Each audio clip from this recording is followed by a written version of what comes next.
Hey, hey, hi, oh, Skycatlive.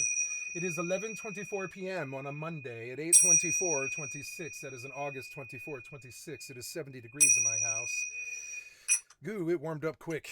I just turned the air conditioner off. I'm gonna open a couple of windows and maybe pop a fan in here. All the lights are on and everything. I'm gonna do the windows by me, anyways.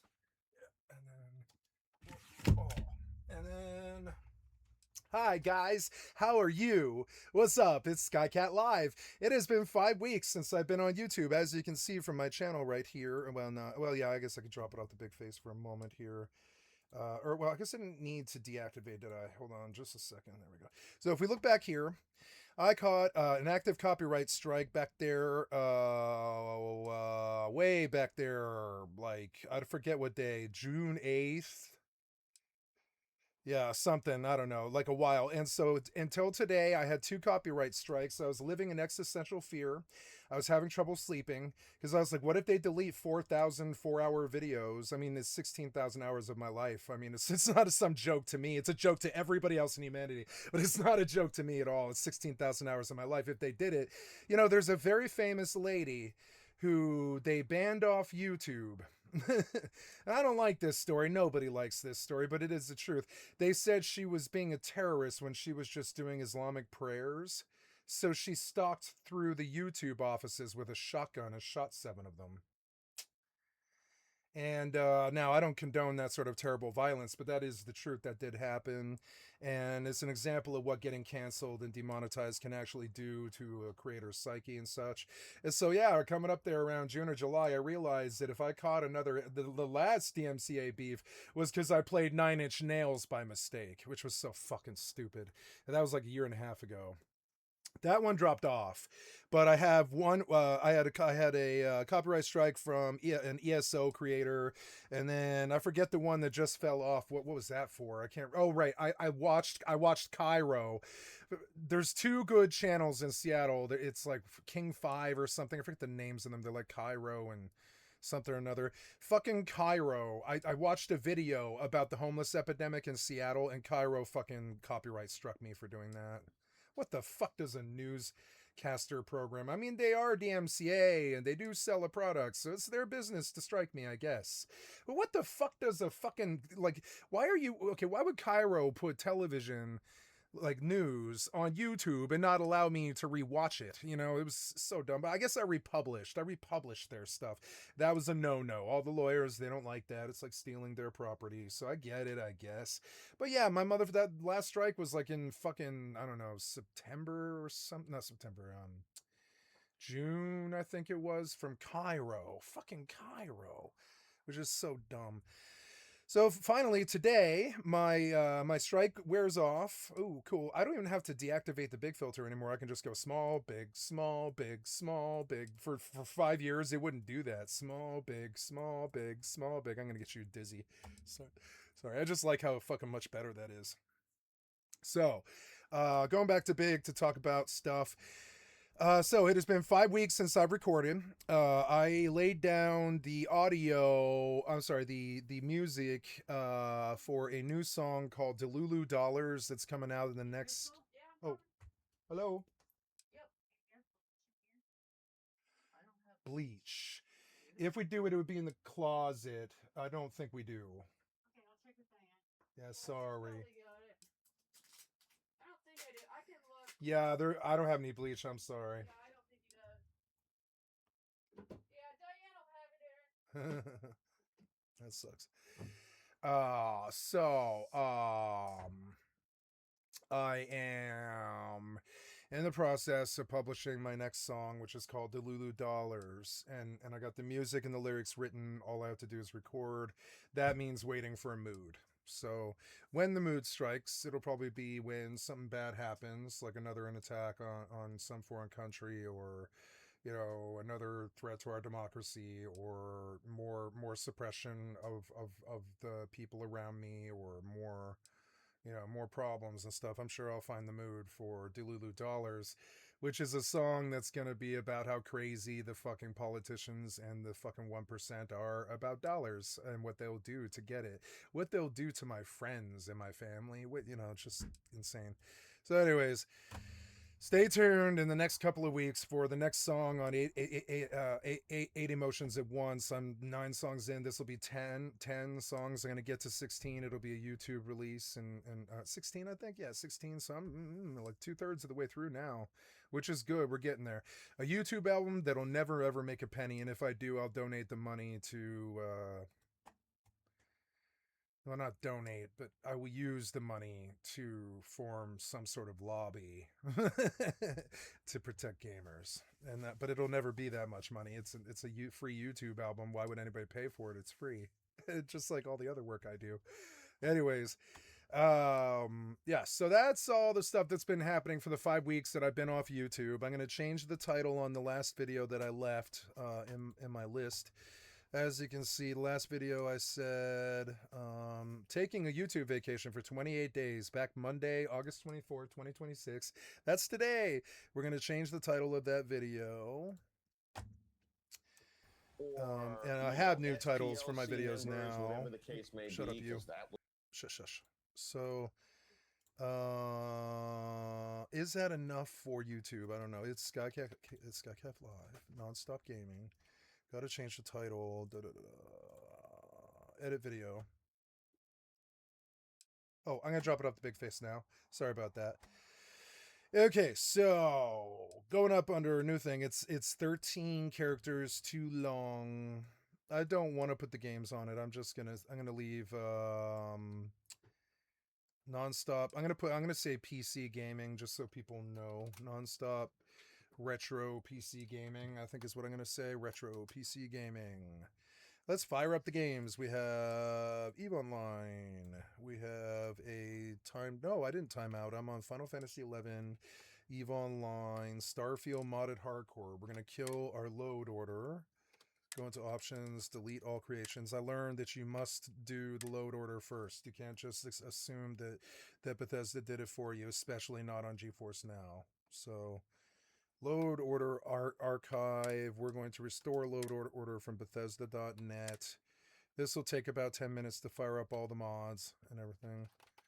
But that's okay. We only have to do it once. Oh, I love you, sissy. How are you today? You have a good day? Yeah, you peed on the floor again, bitch. Don't pee on the floor again. Now, gotta do the gardening on all 3 characters. So we have a batch of wild grass seeds in the mix. Digital gardening, the only gardening I can do where the plants don't die. Only it was real. It could be real if the piece of shit fascists would let me sell currency. This gardening, it would be actual fucking real life money, just like any other fucking garden that anybody does. Except us, our generation that got stuck on the video games and all that. Everything we do is devalued to 0. But I mean, honestly, people would like to buy the gill that I am producing by farming 30 wildgrass seed plants every fucking 7 days. 7 real life days. It goes for gil, it goes for fire crystals, and I cook my gold ingots with it, and I make my big fat cat money. And I dominate the markets like I do in every goddamn empirical game that I play or whatever. I have empires on every fucking game that I play, right? If I could sell the currency from the wildgrass seeds, the world would be a lot better of a place. I know it would be. Because there's generations of men that only do this. I swear to God. Yeah, they're losers. We're losers. But it doesn't change the fact that we're doing it. They should have allowed us to monetize ourselves. But no, just like everything else, they steal the money or whatever. I mean, well, the software developer companies themselves don't want us selling their intellectual property. That's fair, but it's not right. It's fair. It's not right. It is not right. It's like we build these communities, motherfucker. You guys you clip our nuts. And it's like, I don't know, man. So the gardening is for me. It's the most selfish thing that I do. Put money in my pocket that just sits there and gathers dust. You know what I'm saying? It's the most selfish thing that I fucking do. I can't sell it, so who cares? Like, But anyways, did I sell LSIs? Let's go see. Yes, I did. 1, 2, 3, 4. 4 LSIs. Come on, big money. Come on, big money. Come on, big money. Nope. Come on, big money. Come on, big money. Come on, big money. I'm due. I'm due. One of these should win. Come on, I'm due. I'm due. Come on, 3 out of 4. I'm out. Come on, one more. Come on, win. Damn it. I have to go back to Jita. Damn it. Okay, so get in a Corvette. I've got to go fling fucking more LSIs. I'm due. I've sold 8 now. Well, I got 2 wins within 3 LSIs, which was 1.6 billion ISK. And that's a lot of money.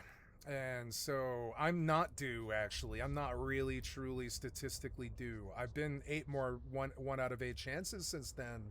But I'm not statistically due because I caught an aberration there where I got 2 wins within 1 of each other. There was like 1 in between. So if I pull 2 wins out of the last 16 plays with a 1 in 8 raffle ticket chance, yeah, I'm not due. I might actually go another 3 or 4, I guess, maybe before statistically I should see another win. But the wins are just pure money. It makes up for all of the other expenditures. But I do have to go back to fucking Jita, which I don't want to do. Yeah, we're doing level 2 distributions and mounted. I'm going to go back to Jita. Personal assets. Dodixie. Wait, no, wait, I don't want to do this in Dodixie. No, I have to go to Jita. So, oh, these are personal assets. I want locations. Take me to Jita. So I can make billions of dollars. So I can make billions of dollars. So I can make billions of dollars. Take me to Jita. I've got to go through Vicamia, which is not a safe place. But what can you do? I better not lose this set. I'll be fucking pissed. They best not be sitting there fucking Uedama. They are going to be no Uedama. I better go to Twitch and look at the Uedama scout. Because if I get killed in an Ibis and I lose this 4 set, I'll be fucking pissed. That's like 200 mil just gone down the goddamn drain for no real reason other than that I autopiloted. So we will take the time to go to Twitch Uedama scout. I think the incense that I just lit is expired.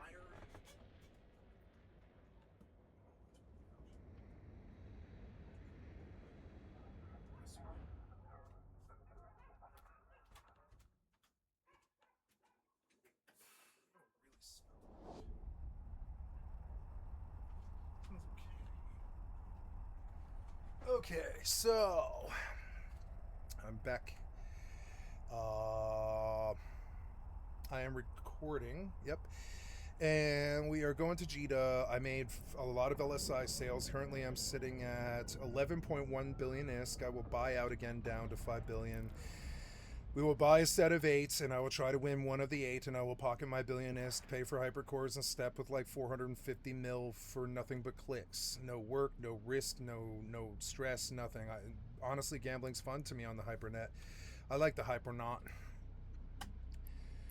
LSIs got won by Farter McBeans, Luton Buffett, Alldayerrydaybaby, French guy, Luton Buffett, Leandros Tazinas, Berg Steiger Ghost, Pacost B, Elserd, and Elserd. And so we see a repeat client from Elserd. And so what did Elserd buy at?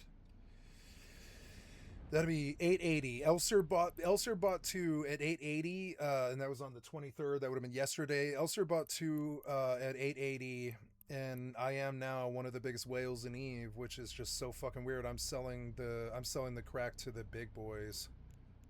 I mean, it's weird to see it digitally. I did this in Denver in real life, and now I've done it in Eve Online. And that once you do it once, you can always do it. Climb to the top. It's once you've done it once, that's all you really need. You need to understand what the pitfalls were going up. But if you've done it once, you can probably do it again anywhere else. Really, it's mainly don't ever lie, don't ever cheat, don't ever steal, don't ever cut the product, and don't step on it. And then just keep flipping until you have enough re-up to just either pocket and walk or re-up.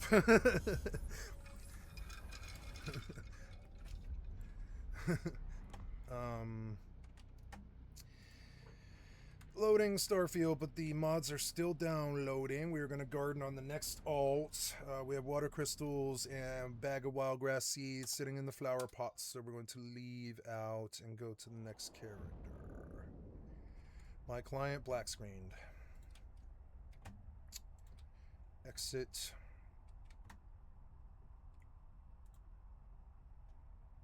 Run Final Fantasy XI Horizon server once again. Okay, go. And, yep, still downloading Starfield stuff. I could work on GTA 5 while we wait for the Starfield load. We will get in on to Grand Theft Auto 5 Enhanced.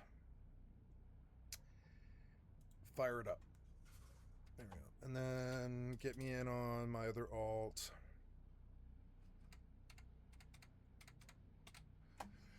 Was watching a Wendigang video about the 1849 gold rush, but I don't think I want to abruptly start in the middle. Let's see what else. This broke Emma. Oh, I know, right? Right. What's her name? Natalie running after the golf carts. This broke Emma. Okay. I have a weakness for women laughing. Anytime a woman laughs, I just descend into chortles because women don't laugh that much. It's hard to get women to laugh, kind of. So when you see a woman just fucking laughing her ass off to tears, it gets me for some reason. Let's go. Let's watch Emma laugh at fucking. Women never laugh at anything but other women. Basically, it's kind of funny. So it's sort of like, you know. So watching Natalie chase Trump's golf cart, I want to see Emma laugh at it. It's going to be very funny.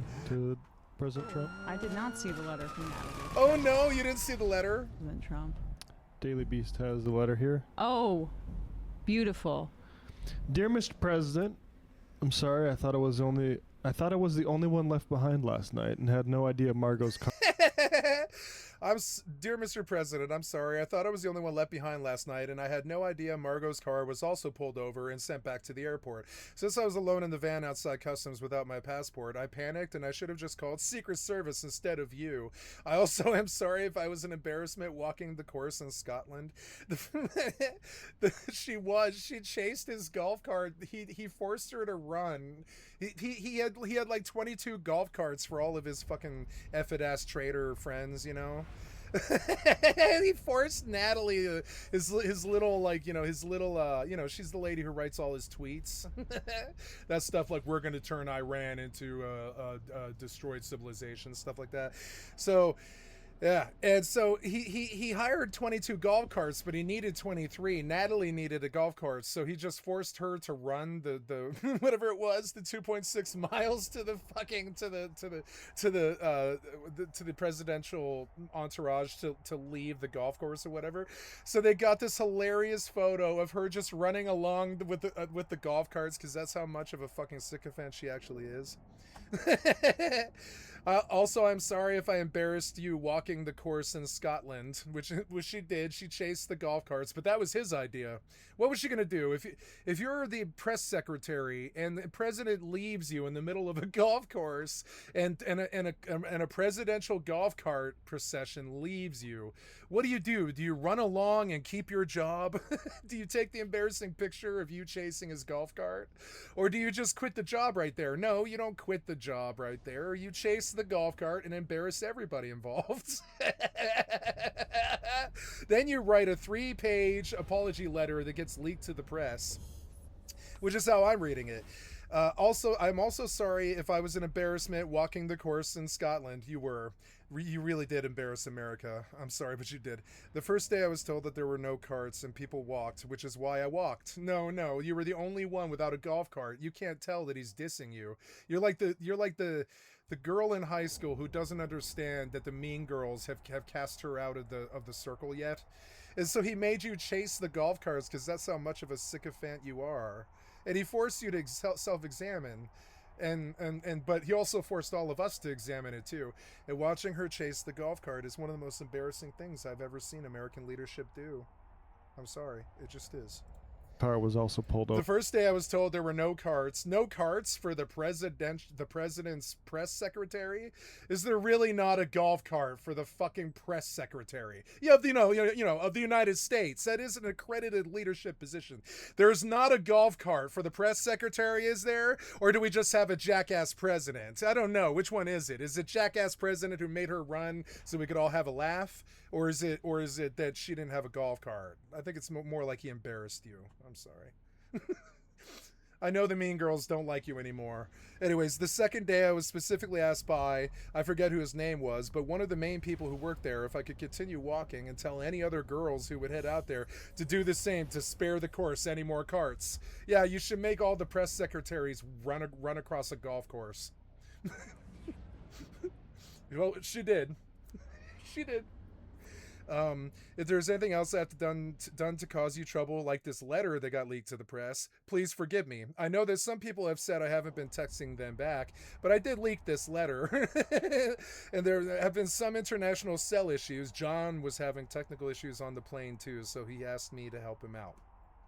I want things to always be right between us. Me too, baby. Me too, baby. We've had a long, hard road. You've been my sycophantic press secretary who lies and threatens the world with my terrible tweets for so long, baby. It's been a long time.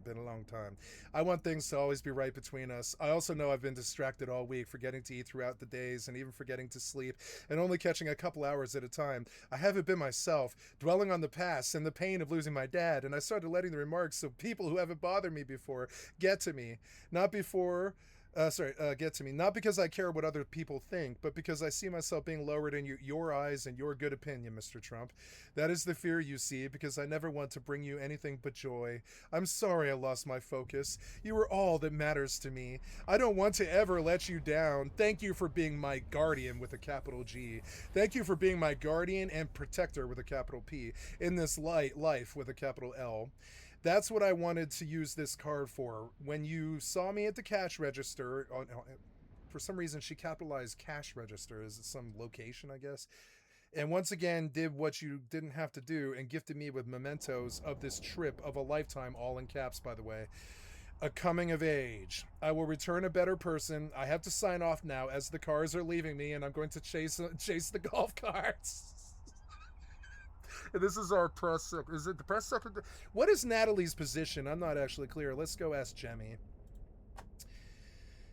She's got to be the most famous Natalie in the world. What's Natalie's position? I'm not really clear on that. These fucking ass clowns. I don't track the suit dummies. I'm terribly sorry. I don't. Unless they embarrass us internationally like this. The golf cart chaser. That Natalie. She's gonna know, the golf cart chaser.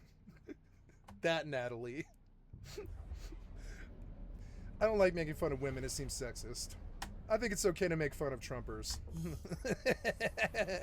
So you would think that the letter ends here, but no. Over and sent back to the airport. Just called by, but without the dummies right. With all my heart, Natalie, and she dotted the I with a heart. And it's like, dude, are you not scared of angering Melania? I'm scared of Melania. You're not scared of her? I'm scared of her. She looks like the Ring. And would you really want to piss off Melania? Don't dot the I with a heart. The dude is 55 years older than you. God. I don't want to ever let you down. Thank you for being my guardian, capitalized, and protector in this life. So this is how we know that she's also the when they show Emma the picture of her chasing the golf cart, she's gonna lose it, and I can't wait. Helping him with the true thing, because she does the weird capitalization stuff as well. Yeah, she does weird capitalization stuff. I wasn't the only one to notice. She capitalized the word guardian, protector, life, cash register, mementos, trip of a lifetime, coming of age, and that it kind of sounds like hashtags or something. Is she like hashtagging without the hashtags? It's so weird. Oh. Yeah. She is his tweeter. That's what I wanted to She is his Twitter twat. use this card for. When you saw me I'm sorry, he got kicked off Twitter like 7 years ago. Whatever his True Social bullshit is. He's been kicked off all the socials for a long time. So she just lies for him on True Social and tells people that we're going to stomp Iran into dust or whatever. The cash register also capitalized. And once again, Why name is of it the all body? capitalized? It's so weird. I would- It seems like a letter from Carrie or something. Why are half the words in this letter capitalized? It's so weird. No, wait. We got to see the picture of the golf cart. It's Take gonna be, this.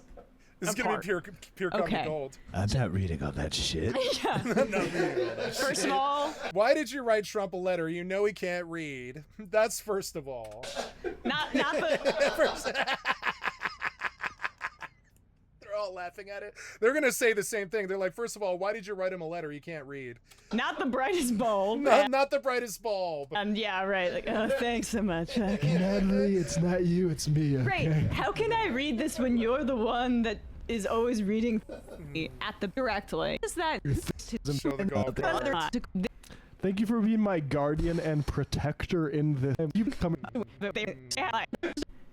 I guess X would do. This is what they do. Never of me. God.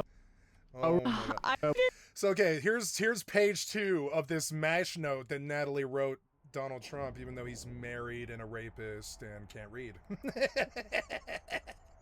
Dear Mr. President, now this is the note I wanted to write, but the apology needed to come first. I have learned so much about myself on this capitalized trip. I always knew coming home to my roots would be enlightening, but I had no idea how much. For the first time in I don't know how long, you forced me to unplug. I'm sorry, my mind went somewhere really naughty. We could be out on the course capitalized for some reason, with no machines and even forget what time it was. Yeah, he's gonna. Oh man, Natalie's dream is for Trump to forget what time it is with her on the golf course because they're having so much fun together. Oh man. We could be out on the course with no machines and even forget what time it was. Is what she wrote.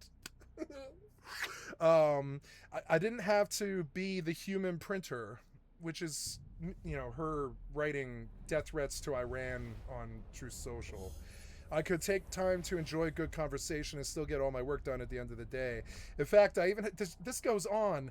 In fact, I even had time to take long morning and evening walks to enjoy each sunrise and sunset, though I did forget to eat and sleep. Great. With so much thinking time, I confess it did have a slightly negative effect at times that I know you picked up on, but the end result, I believe, will be worth it. I had no idea how rapidly I was approaching burnout and started to envy those whose only job seems to be talk with you and look pretty. I want that job. So many times, I'm just trying to stay afloat with all that's coming in for you. I look like a hunchback who didn't have time to freshen up. At least you know what I should look like. Plus, I miss the everything and nothing. I want to get back to that synergy. Oh, no, sorry. I'm sorry. It's a hard letter to read because it's so long. Plus, I miss the days when you used to call. Plus, I miss the days when you used to call. Now Emma's just full-blown laughing. They used to call during my talk show days, and we'd talk about everything and nothing. I want to get back to that synergy. We shouldn't have to talk about work all the time. I've always felt like an in-betweener, somewhere between staff and those who enjoy talking to on the plane, capitalized, or at dinner. For some reason, she capitalized plane and dinner like it's a location. I don't know. Because that's who I used to be to you when I was a talk show host, as much as I hated that actual job. I wish I could hear every conversation because that's when you're having a good time getting away from it all, at least for a few moments. You know he can't read. You know he can't read. He's going to have somebody read this to him, and he's going to be angry. He's going to be angry when somebody reads this to him. But after going through all this self-analysis, my conclusion, I need to reunite with my past self, because he fired her, I think. When he chased the golf carts, he fired her. And so she had to write apology notes that he can't read. And just the sheer, I don't know, what is the word? It's just surreal. It's surreal. You're writing somebody we know he can't read. We've proven this before. We know he can't read. Why are you writing him letters? And why are you writing him MASH notes? He's got that terrible ring wife that dresses in all black like she's going to murder somebody. What is going on, man? Like it's so surreal. We shouldn't have to talk about work all the time. I've always felt like an in-betweener, somewhere between staff and those you enjoy talking to on the plane or at dinner, because that's who I used to be to you when I was a talk show host, as much as I hated that actual job. I wish I could hear every conversation, because that's when you're having a good time, getting away from it all, at least for a few moments. But after going through all this self-analysis, my conclusion, I need to reunite my past self with my current into a better version who will make you proud. And please, when I fail, will you tell me? You have the absolute right to cuss me out if need be when I deserve it. Oh, girl. It's Donald Trump. Are you really this in love with him? Are you fucking serious? Or is it money? I need you to self-examine. Is it money, or do you actually love Donald fucking Trump this much? I'm sorry, but it's just... Please, if I fail, will you tell me? You have the absolute right to cuss me out if need be when I deserve it, because no one knows or cares about me more. Thank you for always... I don't think he cares about you. Thank you for always being there for me. I'll never forget when you made that promise to me after losing my dad, and I know how happy he is right now that I... Didn't have to... Finally, I didn't have to be... She can't read it. Human print. Finally, I didn't have. So it goes on for another 3 paragraphs. And I'll never forget when you made that promise to me after losing my dad, and I know how happy he is right now that I did get to go to Scotland and Ireland, as he always wanted for me.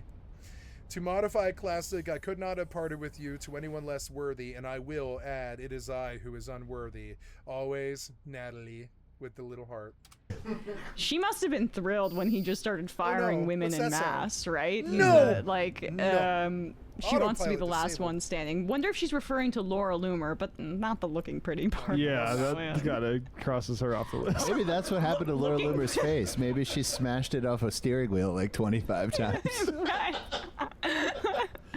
Looking pretty fucked up is what she's good at, yes.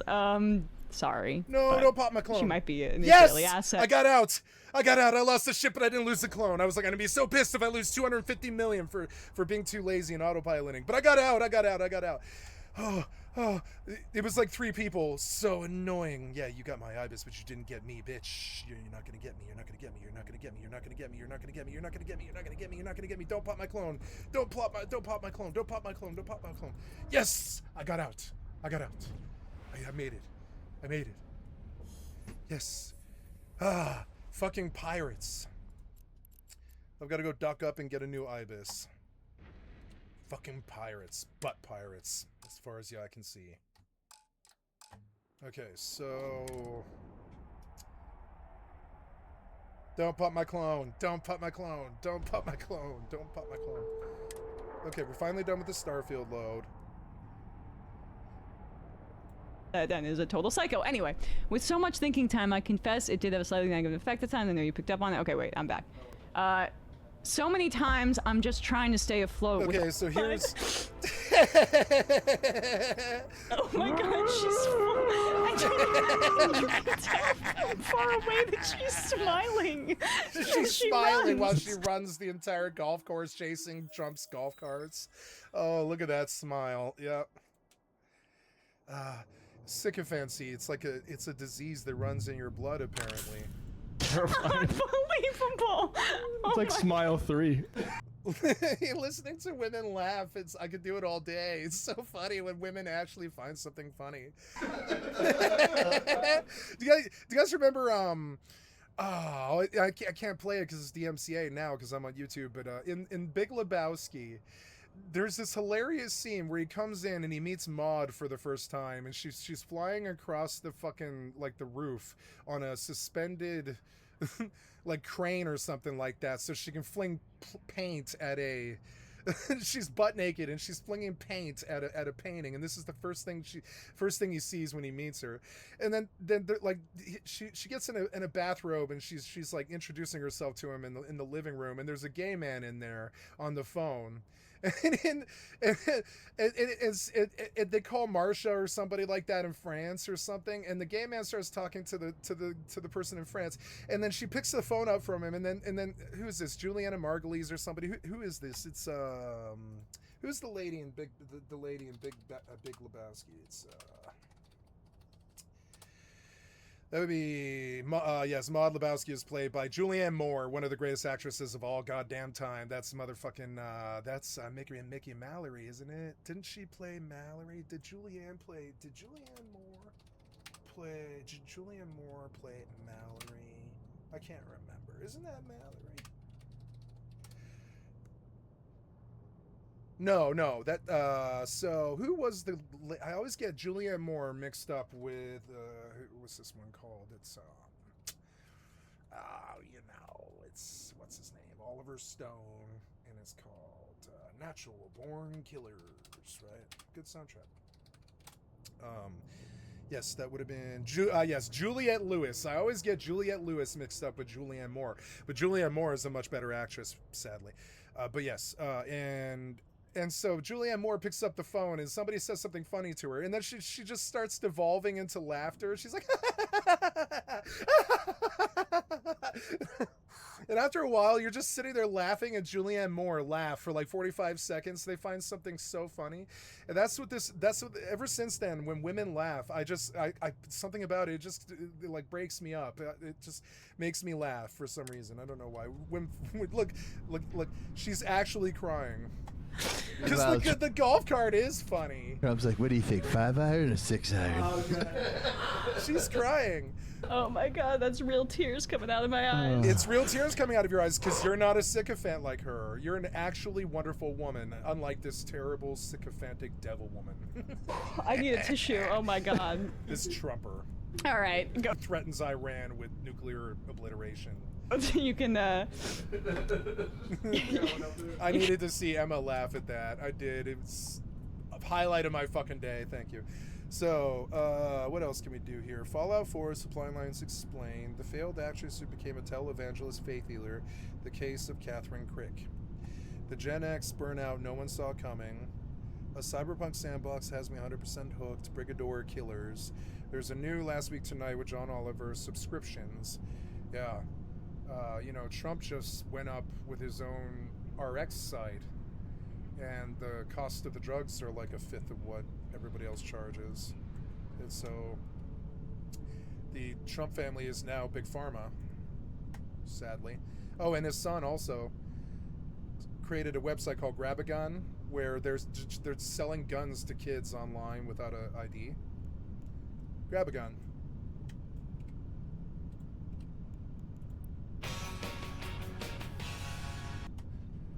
I'm going to do probably the Gen X burnout no one saw coming.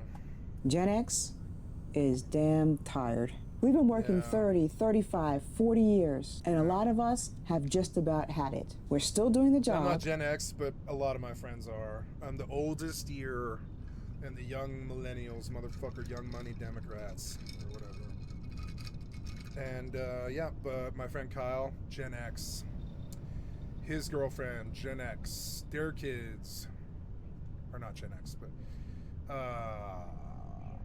my best friend, he's not Gen X, but he's like 9 months older than me, so he's close. My friend Nomi.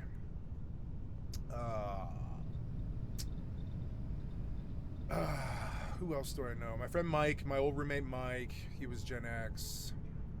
A lot of people I know. We're still taking care of what needs to be taken care of, because that's what we do. We're just sick of pretending it isn't taking... I hate saying this, but I feel like the world kind of turned Gen X into slaves.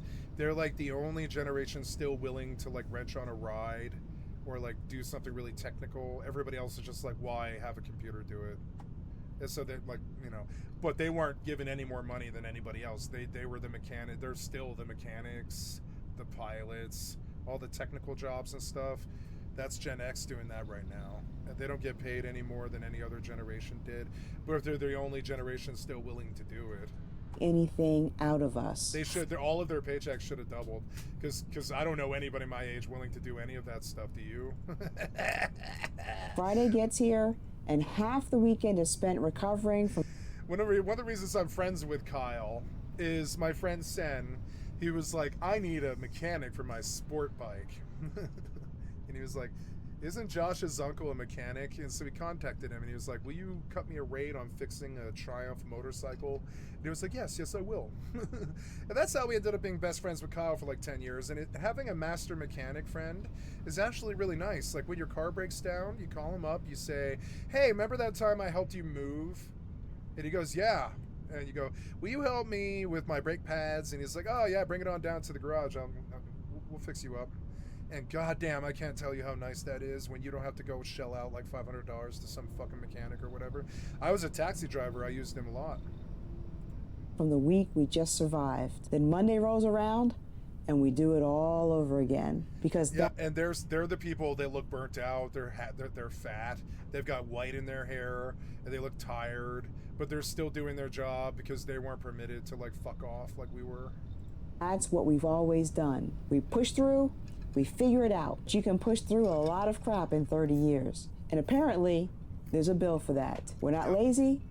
We didn't suddenly lose our work ethic. We're just worn the hell out. And the question a lot of they us... were the only ones willing to do any of it. Yeah. The Silent Generation, they came back from World War II. They ended up being all of the corporations and businesses and companies and stuff that enslaved our world now. The baby boomers, they did corporate jobs, most of them. And the Gen X, they were the mechanics and the pilots and the service industry. And then young millennials, I would say we're the same sort of, but the problem is we're not too dumb to work a job like that unless it pays $50 an hour. They were. Like, you know, they still are working for less than $50 an hour. I don't know young millennials who are successful who work for less than $50 an hour.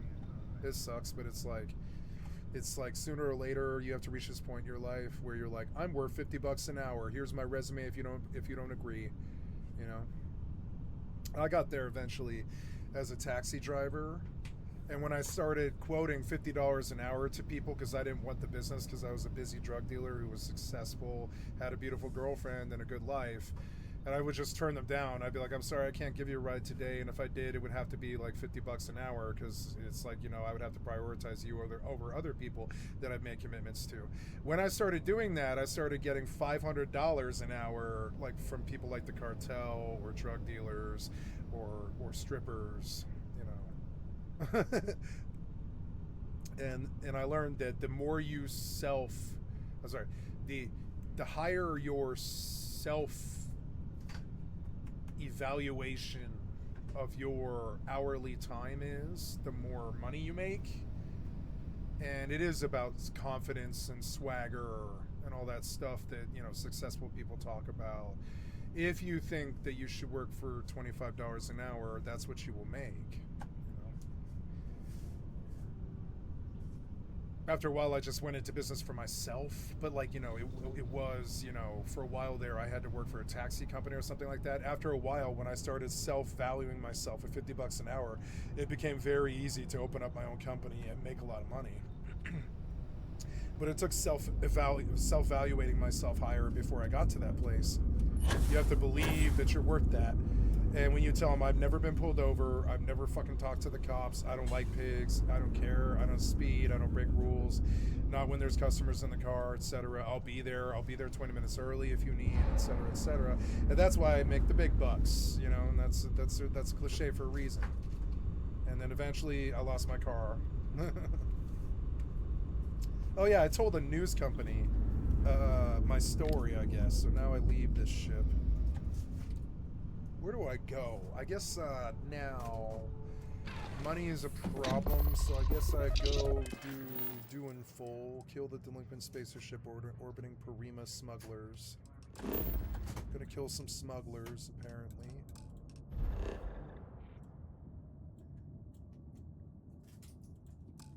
You cannot travel while the ship is docked. Thank God I didn't lose to butt pirates and fucking Vicamia. I don't want to go back hauling. It wasn't good enough. It didn't pay well enough.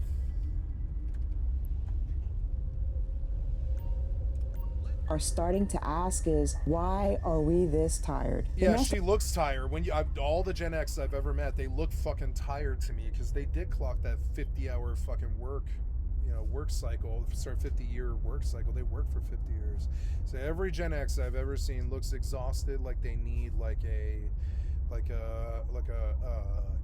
a spa day, maybe a week on Sandals, Jamaica or something like that, or like they need sun, they need a peptide shot so they're not so fat anymore. They look depressed to me all the time, and they always have white in their hair because they're all like 50 to 70 now, 50 to 65, something like that. And it's weird because they were the generation that I looked up to the most for a long time because they were the ones right above me. The tough part is, I don't think most of us saw it coming. It wasn't when nobody big saw change. it coming. I didn't really see working 50 years making you tired. I don't know.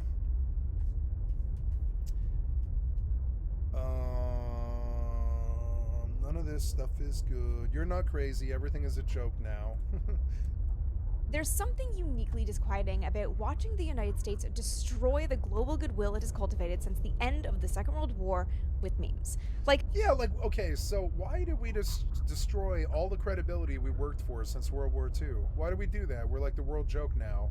They're like, why did you do that to Venezuela? Why are you doing that in Iran? What do you need? What do you want? Why are you threatening Greenland? And all that stuff. It's like, remember, we showed up with the Russians and we shut down the fucking Nazis and we got the world's love there for a while. Even Japan forgave us, even though we bombed them for no reason. Even though we were fighting Hitler, we bombed Japan. We were fighting Japan too, but not the same way.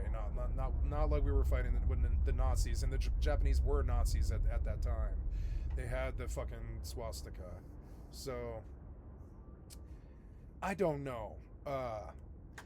All that work we did to try to look like the guy who saves the day with D-Day and all that stuff, we just throw it away with Vietnam, 9/11, Afghanistan, COVID, Iran, Venezuela. We just throw all that goodwill away.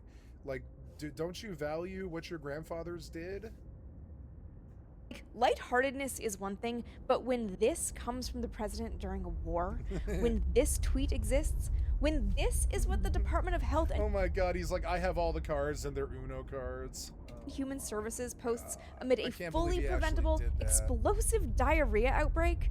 On the Oh, yeah, one the hand, I explosive get it, we diarrhea need outbreak, levity, and we're an increasingly online culture at this point, so it makes sense that memes will eventually become part of the wider world. But is it also dulling our ability to think through things rationally and clearly? Like, do we actually understand that memes like this have real-world consequences?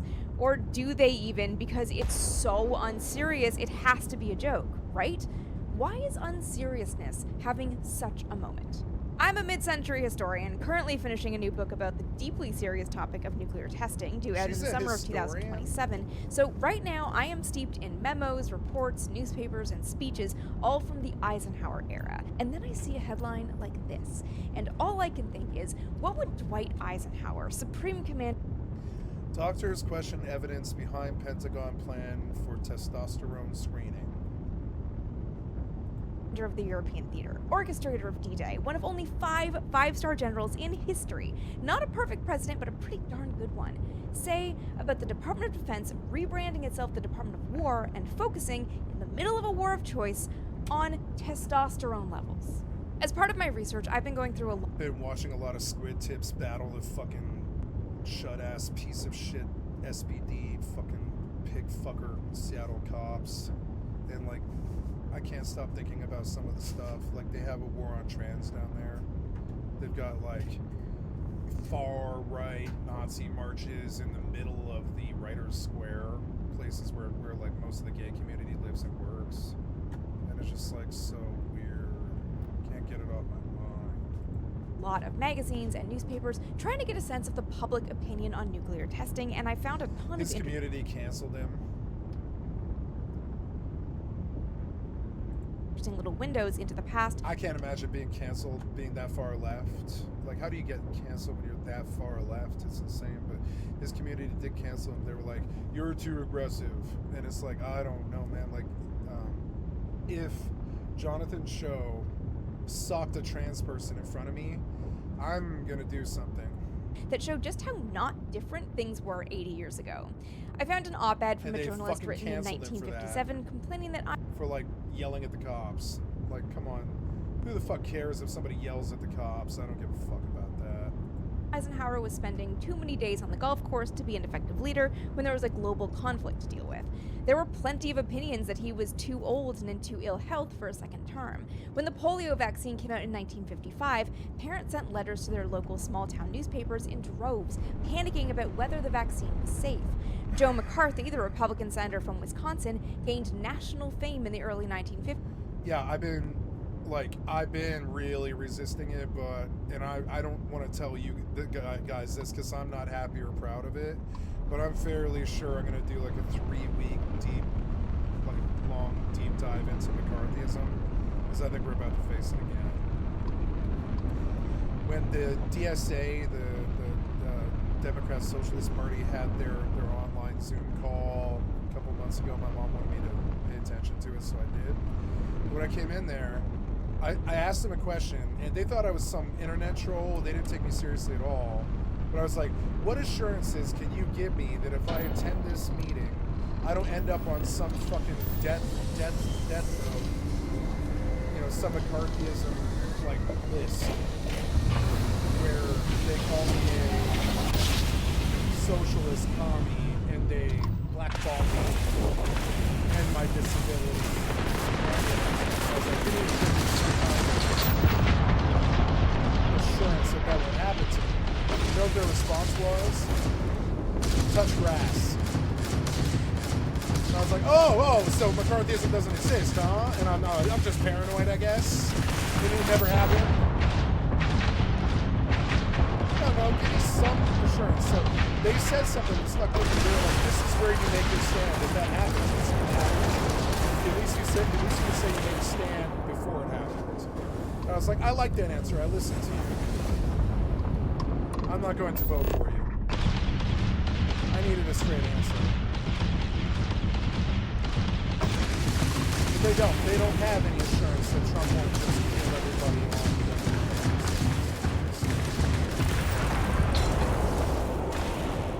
I don't know what would stop him from doing that. I don't think there is anything.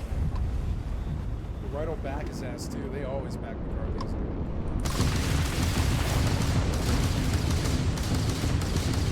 So for like the next 3 weeks, I'm gonna learn about McCarthyism. Like I learned when I was a kid, but you know, like on History Channel and school. I want to know everything there is to know about if the Democratic Socialist Party is winning.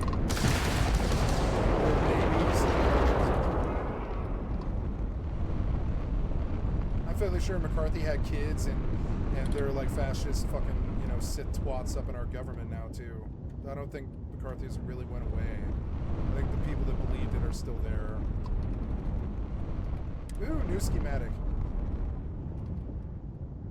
And so I don't really want to, you know how fucking boring McCarthyism is? It's fucking boring. It's not really boring when, like, you get to the blackball part, like Mankiewicz and fucking Hollywood and shit like that. But it's like, it's still boring. It's fucking American history. It's fucking boring. But I'm gonna learn everything there is to learn about McCarthyism. For spreading lies about his enemies and generally fear-mongering about the communist threat. There was even this pervasive feeling of living through unprecedented times. I found a piece from a dad thinking about how his children were growing up in the age of the atomic bomb, doing duck and cover drills, when his own great existential threat at their age was brewery horses pulling heavy carts through the streets. The specifics are obviously different, but the parallels are obvious. The president plays too much golf. The president is not appropriately focused on global events. Anti-vax parents fear for their children's safety. Fear-mongers are spreading dangerous rhetoric like wildfire. There is a more... Yeah, I don't know. Am I fear-monger when I say that, yeah, it seems like every time I say something nasty online, I'm censored or whatever, and it feels like McCarthyism a little bit, and if I talk out against the right wing, they might do something to me. You don't think it might be like that? More than enough global uncertainty and anxiety to look back at earlier periods and think, what a simpler, better time. There was also levity in the 1950s. I guess the closest thing to memes would be political cartoons lambasting leadership. There was also this jaunty song about protecting yourself from the bomb. There was a turtle by the name of Bert, and Bert the turtle was very alert. When danger threatened him, he never got hurt. He knew just what to do. He's got Suck and cover. But my Suck favorite might be and Eisenhower's campaign cover. song, Ike for President. Ike for president, Ike for president, Ike for president, Ike for president. You like Ike, I like Ike. Everybody likes Ike for I like Mike president. and Ike's. Hang out the banner, beat the drum. We'll take Ike to Washington. That's gonna be stuck in your head all day. You're welcome. And the animation is amazing because it's from Disney. Ike was friends with Roy Disney. I Like Ike was a rallying cry. It was simple, it embodied Eisenhower as the everyman compared to Democratic candidate Suck Adlai Stevenson. and Intellectual cover. proof didn't really resonate with voters the same way. Stevenson's own Go At a Catchy jingle You don't was think that's not funny? as good. Honestly, I only found out about this one pretty recently. It's Adlai to you, Adlai to me. I don't care how you vote it. Adlai, Adlai, don't pronounce it. Just go out and vote it. Stevenson! There were a lot of campaign songs, and because Eisenhower and Stevenson went head-to-head for a second time in smells good. 1956, there's like a second round. But I also Smells wanted like to highlight this one clean. from 1952 that was part of like a spot promoting Adlai Stevenson, but also taking potshots at Eisenhower. It's really weird. I love the gov. Adlai, love you madly. And what you did for Adlai, I love you madly. You're gonna do Adlai for the rest Stevenson. of the 48.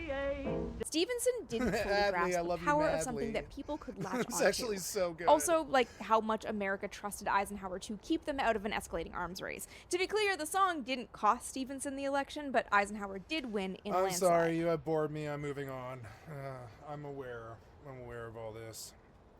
Tom Segura's life is falling apart from 2 minutes ago. Patrick CC, let's get in. After creating one of the biggest comedy podcasts Your Mom's House comedy couple Tom Segura and Christina Pazitsky hit podcast gold. Your Mom's House. I've never heard of it. on the planet, making tens of millions of dollars, and having 2 children in 18 years of marriage, comedians Tom Segura and Christina P. are officially getting divorced. Now, if it were any other celebrity couple, this would... I think this is an attack artist now. I think Patrick CC has morphed into an attack artist, and he's attacking Tom Segura. And I'm going to get off it. I don't like attack artists.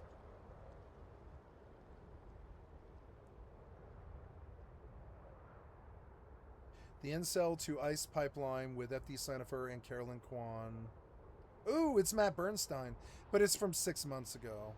Samantha Fonecki failed the grift. The dark and disturbing downfall of Howard Stern. Apple's convenient failures, a corporate scandal. We all deserve better than Gavin Newsom with Emma Vigeland and Kat Black. Yeah. Why I will never finish Valheim. 1 hour of homes not selling in 2026. Let's listen to... Okay, my favorite thing to do right now is to listen to my fellow Americans complain.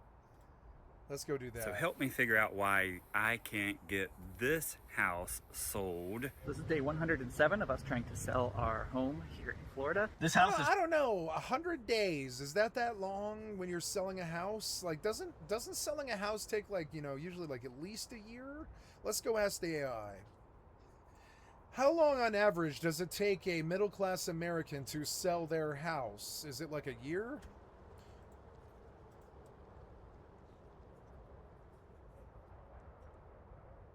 No, it definitely shouldn't take a year unless the home is severely overpriced, has major structural issues, or sits in an extremely stagnant rural market. For a middle-class single-family home, the entire process from placing the for sale sign in the yard to handing over the keys, which is something we might have to do soon, typically takes 2 to 3 months, roughly 60 to 90 days. So this guy is pissed about 110 days, and I guess that is abnormal. I didn't know. I thought it took like 2 years to sell a house. I thought it took like a year for anybody to even notice, and then like probably you have some interest when they do notice. So then for like 6 months you have like people making bids and offers, and then finally, like, you know, 18 months in or something, you make the sale.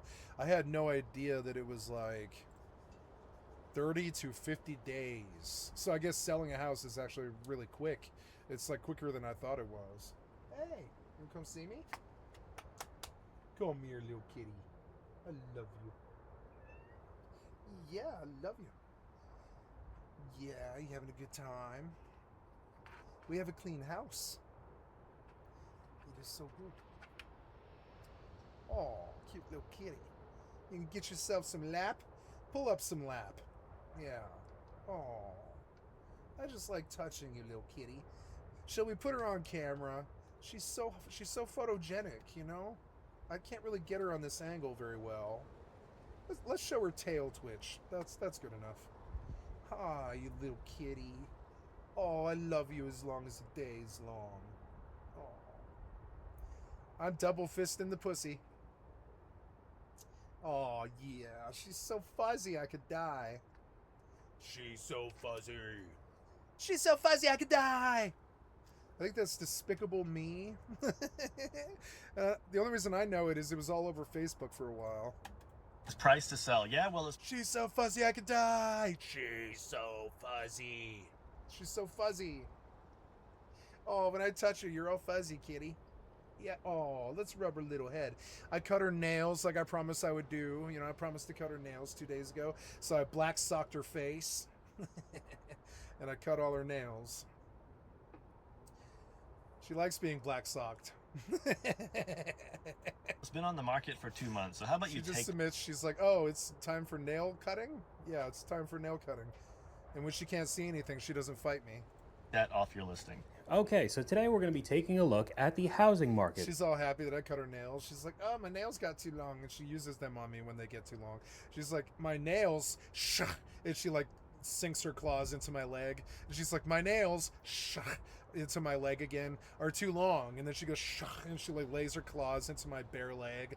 And I've got cuts all over my inner thighs and stuff because she sits in my lap and she cuts my thighs with her terrible knives on her hands. You little Edward Edwina scissor hands. Little Edwina. Yeah. You're Edwina scissor hands with those knives on your hands. You cut my legs with them, so I black socked her. And I cut the nails. But specifically the cases of people's homes that are not... I'm just talking about the kitty to talk about the kitty. The stories don't matter. As long as I talk about the kitty, she purrs in my crotch. selling right now. There are many reasons for this, as we are going to see, but it all comes down to affordability at the end of the day. The prices... I really like Zach Rios for some reason. It's something about his personality. He's not alarming, not aggro, not angry, just calm, collected. Of pretty much everything just keep going up while wages don't do the same. We have a ton of stuff to go over today, along with all the prices just keep going up while the wages don't do the same. comments from you guys from previous videos. So if you want to be featured on a future video, leave in the comments down below. I hate his ding bell because it sounds like my Apple iPhone ring. I don't have an Apple iPhone anymore. So every time he rings that bell, I'm like, wait, my iPhone is ringing. But then I'm like, wait, I don't have an iPhone anymore. And then I think like, oh, right, I have a Galaxy again. And that's all the thoughts that happen every time he rings his stupid bell, and I wish they didn't. But let's start off with this clip of somebody documenting every single day they can't sell their house. This is day 107 of us trying to sell our home here in Florida. This guy is pissed. Not selling. I know everyone keeps telling me in the... Yeah, I suppose, okay, so you like get your family together, you get your wife or your husband together, and you're like, all right, we're going to sell the house and we're going to move somewhere. And you get your plans and you tell your kids to start packing their shit and saying goodbye to their fucking friends and all that, right? You're like, all right, we're going to make a sale of this house in the next like 3 months or something. We got probably about 12 weeks or something. But then 110 days go by. And you're like, wow, it's been almost 4 months and nothing's happening. And your kids are like, are we moving yet, Daddy? And your wife is like, I will leave you if you don't sell this house. The comments that it is our price. And I'm telling you guys, it is. We need the $550,000. We have moved out of our house now. We live in a motel and we have not sold this house. I need you to sell this house.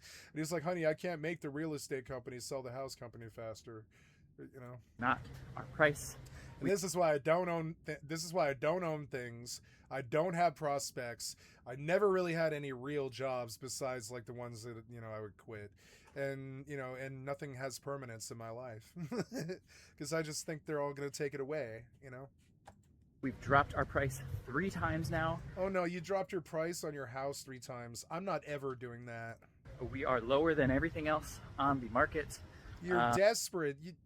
Let's see. Okay, the first time that you ever asked a girl out, were you desperate? If you Did it go well? Have any suggestions what else to try? You are desperate to sell this house, so you're not selling the house. Desperation is not a good look. It's a bigger house, so maybe there's just not families our size that have this. So we're a family of 6, so it's a big house. A family of 6? Yeah, you need to sell that house to be able to feed the kids. Yeah, I don't know, maybe there's not people our size, maybe there's people sort of in our price bracket. What's a McDonald's kids meal right now? I'm just gonna go ask because it's just funny. It enforces the funny when I back myself up with fact. How much on average is a McDonald's kids meal right now? I'm gonna say $9.80. Let's see.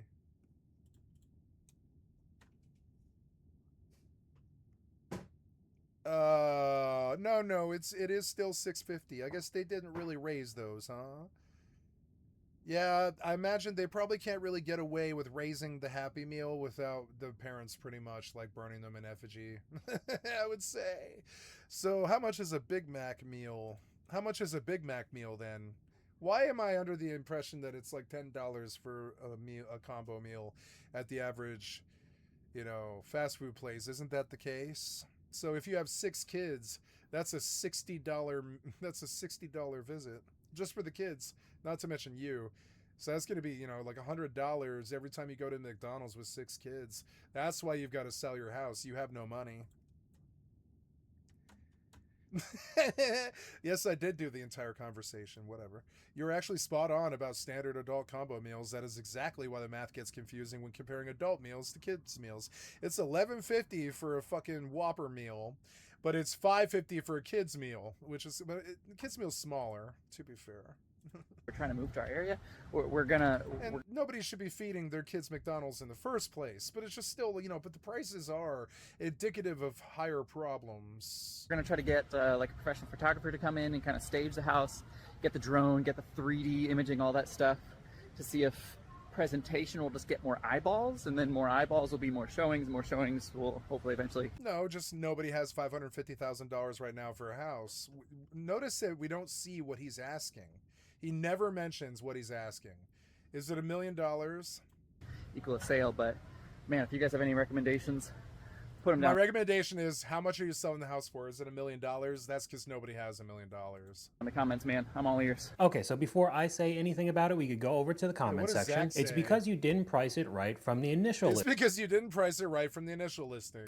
Your price reductions are a red flag to buyers. You need to unlist it for a while and then price it where it needs to be. I do think that could be a contributing problem, but I do think that there are a host of other issues. First, it being in Florida. It seems like almost every single year they get wiped off the face of the earth with some crazy hurricane, so much so that insuring your house is near impossible or ridiculously expensive. The second thing with him talking about not being the price, he's lower than everybody else in the neighborhood. That does not matter. You could still be overpriced in the eyes of the buyer. Possibly all of your neighbors could be wildly above the mark, so you just listing it lower than everybody in your community I don't think is good enough either. And he added in that it was in fact a large house. They have a 6-family household, so most likely the house is still pretty expensive and just out of the budget for most normal people today. But there is a little add-on with another clip from him we could play real quick. This is day 110 of trying to sell our house, and it's not the price, but I've seen a lot of other people comment It is the that nobody wants price. to live in Florida, which It also is isn't the the case. I mean, we're price. technically the fastest growing state in America. Now, you might disagree with things. Florida that is not Florida the does, fastest but it doesn't state. change the fact that we are the fastest growing state. Okay, so again, we could go over to the comments real quick. It's the price. It's always the price. always the Your house is worth what someone's willing to pay. There's far more supply than demand right now, so in order to sell, you must continue to drop the price until you find the point at which the supply curve. I like telling my 50G, 70T, 90B story, and I do it a lot, because I really hope that the corpos take the fucking lesson, which is that the whole 5 years that I dealt methamphetamine, I sold grams for 50, tinas for 70, balls for 90. And they kept asking me, oh, is it still 50? And I'd be like, yeah, it's 50. It's never going to change. And I would say that over and over again to them. Eventually, I had like 550 loyal customers because I was just like, the price is never going to change. It's always 50G, 70T, 90B. Because I got, you know, ounces for 300. So, you know, so selling an 8-ball for, you know, for fucking 90, that's a pretty fucking good deal, you know. That's a good deal, you know. So... And I was like, no, it just wouldn't behoove me to ever change the price. And for 5 years, I did so great. And my customers, they would offer me rides. They'd be like, I love you so much. Will you fuck me? I had several girls be like, will you fuck me? I had a girl who was like, will you move in with me and be my drug dealer? And I was like, yes, you have the best apartment downtown that I can think of. And I did live with that girl for 2 years. Because it was just crazy. Because if you don't raise the price and you treat them like human beings and you're nice to them and you don't endanger them or anything like that, they'll remain your customers all of their fucking lives. You know, it's weird, but it is true. If you actually treat people with decency and you don't raise prices like some jackbooted fucking Donald Trump fucking Bitcoin thug, you actually continue to be a successful businessman. You don't need to raise prices. You don't need to. It doesn't matter if somebody charges you more. You still don't need to raise the prices. If you are consistent, you will do well. Intersects with the demand curve. It And maybe annoys that me. is true. Everybody Florida always raises their prices in this country all the fucking time. It drives me fucking crazy. What's a pack of cigarettes right now? Like, I smoke Camel filters for 25 years or some shit, 20, 21 years. How much is a pack of Camel filters right now on average? $12. My friend says $12. Oh my God, the average is $9.50, but no, in major metropolitan areas, it's actually 15 to 19, which is like, Jesus motherfucking Christ. I remember paying $4.50, $5.75, $6.90 for 20 years, something, to get you a nice buy two, get one motherfucking Marlboro Milds, Marlboro Blacks, blend 27s, or, you know, whatever, 70, even 72s. They're short, but they're, at least it's tobacco, you know. And so 72s, little tiny penis cigarettes. They're like half the size or whatever. But, you know, but like, God damn, man, $12 a motherfucking day. So let's do the math on that. What's 12 times 12? We all know it's 144. So 144 times 3 would be 450. Jesus Christ. I don't even want to do the math. It depresses me. We're getting off this. So you keep raising the goddamn prices. You don't have successful businesses, I don't think. Is Philip Morris successful anymore? I don't know. You guys keep raising the prices. I don't know, man. Fastest growing state, even though I've seen $12. Motherfucker, better get a sucky with that. Get a little sucky with that, because that's too much. That's $12, motherfucker. That's too much money. That's like, that is a Big Mac meal. I don't know. Do I choose the cancer or do I choose the Big Mac meal? Because it's sort of like, I don't know. $12 is a lot of money. quite a bit of people talking about the exact opposite on social media, saying that they need to get out. How much is a gram of heroin in LA? How much is a gram of heroin in Los Angeles? That's where my mind goes. How much is a gram of cocaine in New York? In the Los Angeles illicit street market, a gram of black tar heroin typically ranges from 60 to 100. Yeah, because the Mexicans do sell grams for, you know, like 80. Yeah, I would say an 8-ball is 240. Yeah, something like that. That's what it was for us for a long time. 240, something like that. That's a lot of money, but I mean, no, I would say the illicit street market, the prices stayed the same, kind of. Like, I don't know, what's how much is a gram of methamphetamine in Denver?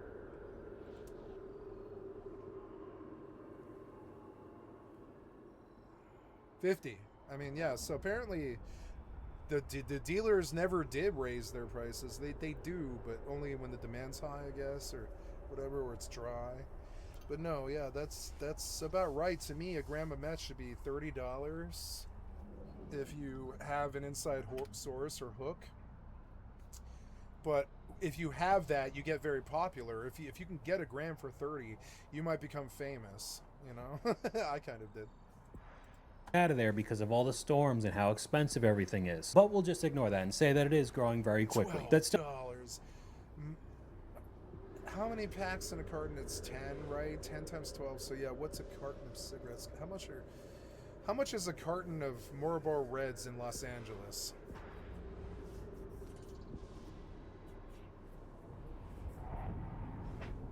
$140. Man, I remember when I thought 57 was too much for fucking, down at the Cigarettes Plus, Smokers Plus, whatever. Go down to the Smokers Plus, you buy you a carton for $55, $65 maybe if it was a bad year. Now they want 140, 140. I can't laugh at it. I'm so glad I'm a hash smoker now. Compared to tobacco, they saw me coming, motherfucker. I was so depressed when they raised the price of cigarettes to like $10. I was like, come on, man. I need to kill myself at cheaper prices here. Oh, you want to go out? Oh, no. You want your lunch? Oh, yes, it is lunchtime for you. I'm sorry. I'm past time. Okay. What do you want today? We have green, blue, green, orange, blue, purple, brown, pink. I think we gave you chicken last night, which is the pink. And I think brown's your favorite, but you're due for one that you don't like that much. I fed you gravy at 12 o'clock yesterday, 6 o'clock yesterday, and a chicken at midnight. So we'll give you a fish, but you don't like fish that much. But you haven't had fish very much lately. How about a pearl? Maybe a pearl. A pearl? Okay. Yeah? Okay. We can get you.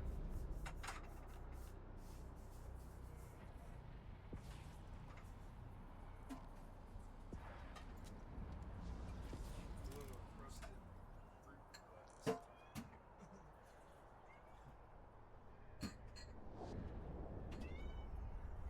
Yeah, I'm getting to it. Relax, kitty. I just gave you sweet 11 5 minutes ago. Relax.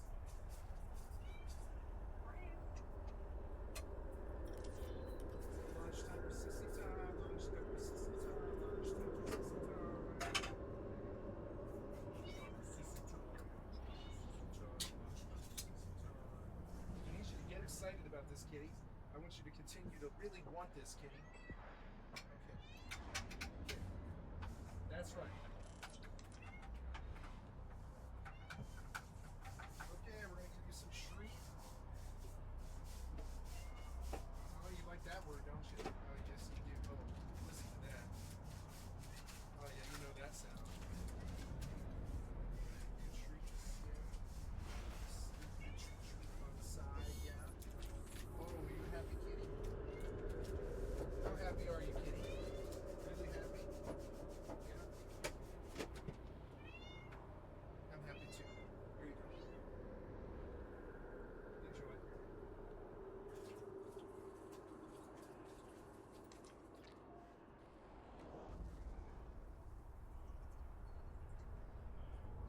shut up and feed me.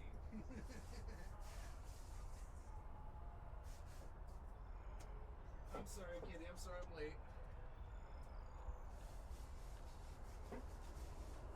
I was late to feed my kitty. I will burn in hell. Still doesn't mean it's going to help your case in selling the home. If you're a home seller in Florida, I feel so bad for you. Data was just released that showed the top 10 If you're a home seller in Florida, I feel so bad for you. markets in the US and top. Yeah, it turns out there was all these storms recently. Remember that building that fell down? And yeah, they just don't want to buy homes in swampland. Can you blame them? Topping the list is Miami, Florida. In fact, 6 out of the top. Oh, the top 10 buyers markets across the U.S. per Zillow is number 1 is Miami, Florida. 2 is Northport, Florida. 3 is New Orleans, Louisiana. Number 4 is urban Honolulu, Hawaii. Buyers markets. You know what buyers markets means, right? It means that the people selling the houses can't get enough money for what they're selling. Deltona, Florida. Jacksonville, Florida. Number 7 is Austin, Texas. Number 8 is Jackson, Mississippi. Number 9 is Palm Bay, Florida. And number 10 is Tampa, Florida. So yeah, if you're selling a house in Florida, 8 out of the top 10 worst places in the fucking country to sell a house is Florida because of all those storms. top 10 cities are in Florida. When they say a top buyer's market, what they really mean is when they say a top buyer's market, what they really mean is your house isn't worth anything. It's not funny, but I can laugh at it because I own a home now, but I don't own a home. I own a fifth wheel. there's no demand to buy houses there, and there's way too many people trying to sell. So if you're one of the few people trying to buy, you have all the leverage. Now with the rising insurance... if you're one of the few people trying to buy, you have all the leverage. It's like, well, I don't want to buy this. Fuck you. Maybe if you knock it half the price off, maybe. Cost, it seems like Florida may not be the... And he's like, God damn it, I told my wife and my kids 3 months ago that we were moving to Tallahassee or whatever, not Tallahassee. We're moving from Tallahassee to like Nashville, Tennessee or whatever. And I need to sell this fucking house. You're offering me half what it's worth? Yeah, half what it's worth. Get to work. God damn, I hate white people and their fucking suit dummy house stealing. The retirement paradise it once was. So it sounds like the guy from the previous clip is in a... Bunch of house stealers. Okay, my favorite video of all time still remains to be the expose that somebody did on the gypsies. And it turns out that there's this crazy... What's the name of the gypsy city? What's the name of the gypsy city? It's this place in Ireland, I think it is, or something like that. What's the name of the gypsy city? It's actually so cool. There is a gypsy city, and it's these people, right? It's Soroka, Moldova, Buzescu, Romania, Stalipanovo, or Lunik 9 in Slovakia. And these cities are really interesting because the gypsies found out a long time ago that if you want to be endlessly rich, you just don't pay property taxes. And so they and I watched a video about this. It's racist, but it is true.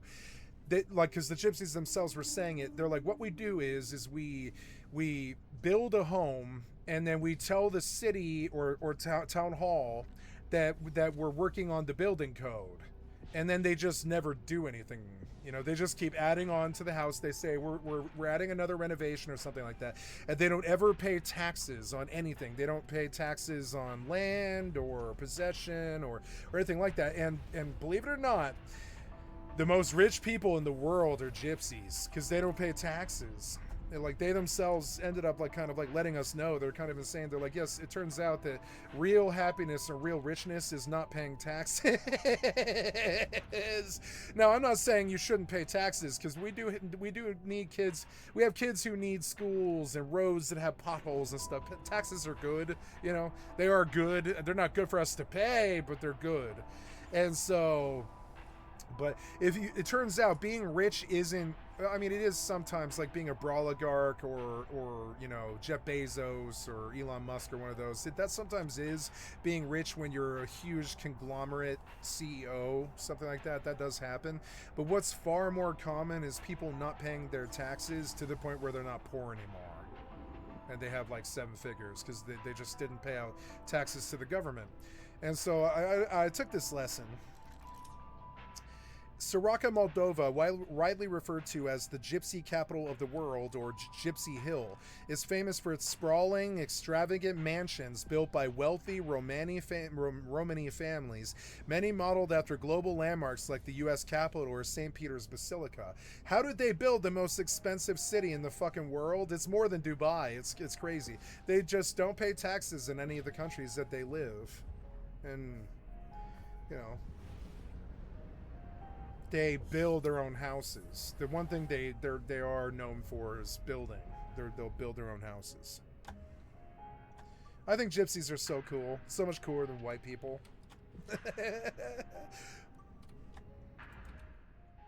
Anyways. Sorry, I'm being a race trader. I'll stop. They're in a very different landscape compared to 2020 when everybody was moving during COVID. The prices of homes were skyrocketing. I guess there are... gypsies don't buy a house. They don't, you know, pay for anything unless they have to, and they don't buy anything they don't have to. They just produce everything that they need, and this is how you end up actually becoming endlessly rich for generations and never having to worry. Is just not engaging in white taxes, white bullshit, white cops, white systems, white problems. And that's how you actually become rich in this world. And if you've never seen the Gypsy City, once you see it, you understand that the real richness in the world is not being fleeced by middlemen. are still many people moving there currently, but the supply of houses heavily outweigh the demand.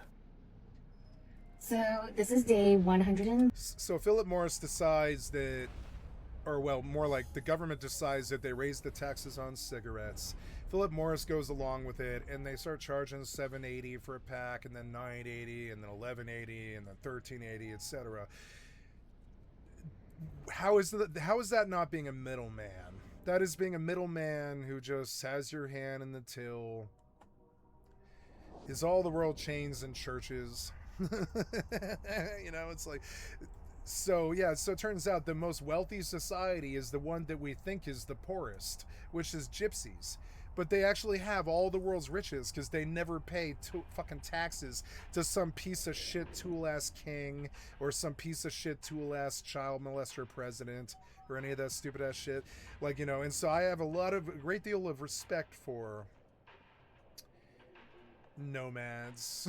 I don't know what you would call it, like roamers, something. I don't know, like nomads. I mean, I don't know, people that aren't beholden to some king.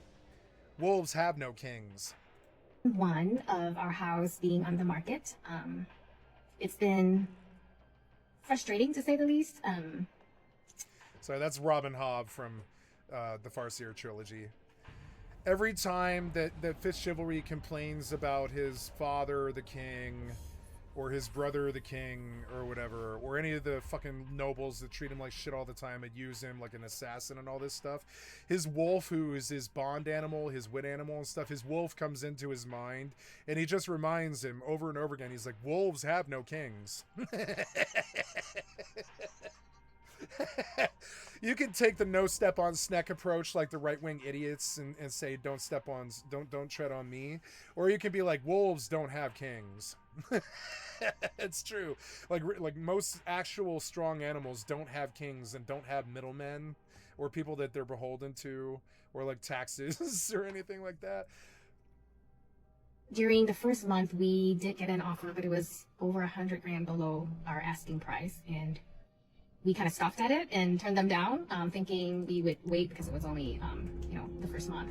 So now here we are, day 101, and day 101. We have not had any offers since then. So now you're looking at selling your house for $100,000 less. I'm keeping the house and I'm renting it out.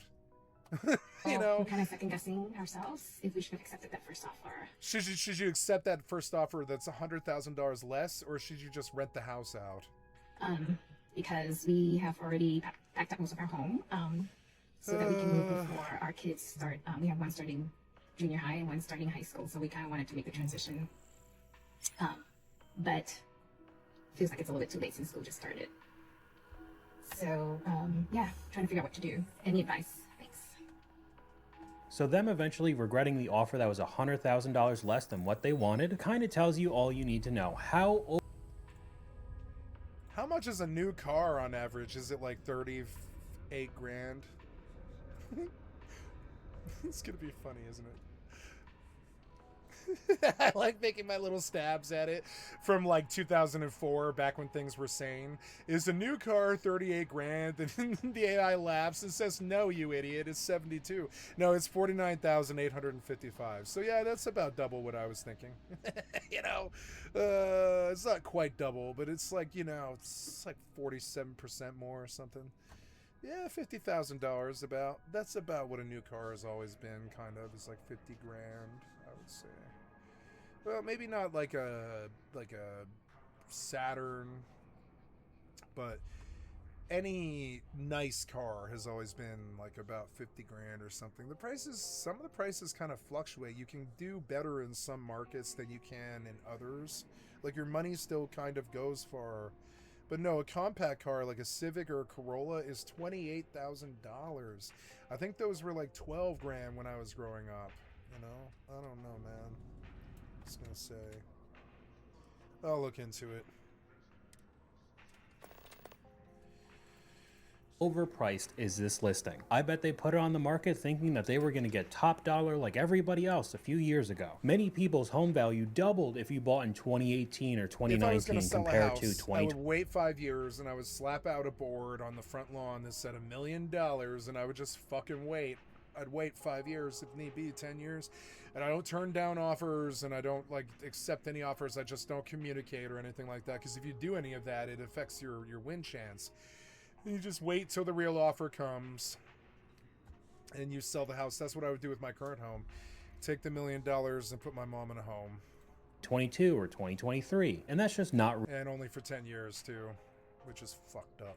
really the case anymore. We could take a look at some of the comments. Whatever you owe on the house doesn't determine the value to. How much on average is it for an old folks home, like a rest home, per year? I never used to think about money like this, because it was just way easier to be high all the time and just not give a flying fuck. Now I kind of do. The cost depends entirely on the level of care required. She'll need memory care, I think, which is $130,000 per year. So yeah, we could sell this place for $1 million after 2 to 5 years or some such, and then she would have about 8 years in a nursing home.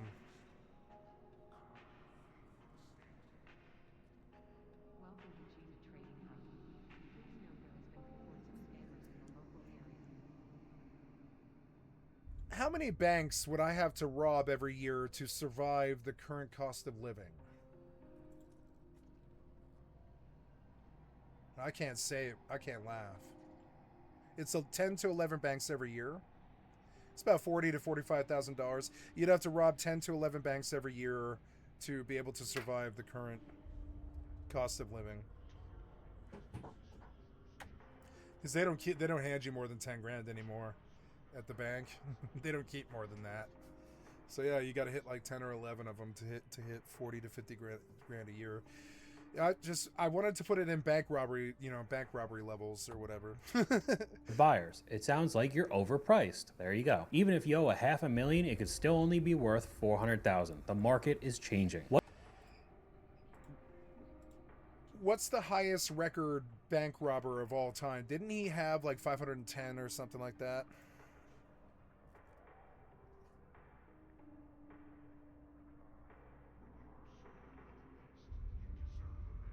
No, the 50 banks. Carl Gugasian. He hit 50 banks across Pennsylvania and New York. There was a better guy that did a lot better than him. He was robbing McDonald's, and he didn't believe in guns, and he lived in the back of places like like Circuit City. Like he would find old, like dilapidated buildings that had been shut down, and he would live in the back of them for 5 or 10 years and stuff. And his whole shebang was he would come into the McDonald's at like 11 o'clock at night. He would go to the bathroom. He would stand on the toilet seat, and he would have a knife or like a gun, but he wouldn't ever use them. And he would just wait until the staff shut down the McDonald's, and then he would when finally somebody opened the bathroom door, he would hold them at knife point, and he would have them take them back to the safe and have them crack the safe. And he sometimes would get like $45,000 on interesting weekends and stuff. And he went on like this for like 180 McDonald's or something like that. And he was living in the back of a fucking Circuit City, like spending the money on just living. He wasn't even buying anything. He wasn't buying nice cars. He wasn't buying drugs. He didn't have a drug habit or anything like that. He just robbed kids at McDonald's. Honestly, he was like, oh God, one time, like the funniest story that he told was like this kid like told him no, so he just left. He was like, oh, I'm not gonna stab the kid. So he was just like, let me out the back door at night point, and the kid just let him leave. And they didn't catch him for 55 years. He had been robbing McDonald's in the 70s all the way through 80s and 90s. I love the internet, or I wouldn't know stuff like this. The internet is so good for this kind of thing. And he just kept robbing McDonald's, and how they finally caught him is like 50 years in or something. He was like 55 years old, or he was like 65 or something. It was insane. He started when he was like 22, and he kept going until he was like 70. And they finally caught his ass in the back of an old rundown Circuit City, and he had been living in the floorboards or something. He was like in the back. He like found some secluded room, and he shut off entry, and he just set up in there like some kind of rat, and he just lived in there while he was continuing to rob McDonald's all of his life. And they finally caught him when he was like 72. So they gave him 10 years, but then they commuted the sentence to like 3 years because he was 72. And they're like, you're going to die of old age in prison. And he was like, yeah, you know, let me out. And so they gave him 3 years for it was stealing. It was like $20 million or something. He got so much money off McDonald's. McDonald's hated him. McDonald's was like hunting him. I want to be hunted by McDonald's. I think that'd be very funny. Ray Kroc's after me. Ray Kroc's mad at me. I'm sorry, I'm evil. You know I am. You can hear it. But yeah, that guy, he made a lot. They made a lot of internet videos about him on YouTube and stuff because he successfully robbed McDonald's for 50 years and lived in the back of like old rundown buildings, and nobody knew where he was. They couldn't catch him. He was doing stuff like sleeping in the ball rack at the Toys R Us and the kids would find him. They'd be like, what are you doing here, sir? And he was like, oh, nothing, I just fell asleep. And he would like he would sleep at Toys R Us's at night because he didn't believe in motels or living at a real address or any of that stuff. So he would just like move from dilapidated building to dilapidated building, and they never did catch him for 50 years or something like that. And at the end they only gave him like 3 years. And I was just like, I'll take $20 million to rob McDonald's all of my life. And, you know, all you have to do is, like, you know, take a kid at knife point to the safe. Why Gugazin was able to rob so many. The background: he held a master's degree in systems and analyst from the University of Pennsylvania and did doctoral work in statistics and probability. Now, OBS just disconnected for some reason. Why? Oh, there we go. Just some DC, I guess. Anyways, back to the video. What do people do in such situations? Either they take the... No, it appears that my OBS has lost its connection entirely, which is cute because I have the internet. It's just a piece of shit cocksucker brain dead software developer and their personal problems that they're trying to make mine. See it? I have an internet connection. I am at... Oh, maybe I don't. Let's see. Maybe I don't. No, I do. I have an internet connection. It's just that OBS has now crashed, and I have to restart it. Oh, incompetent software developers. Couldn't you do better than this? Just saying.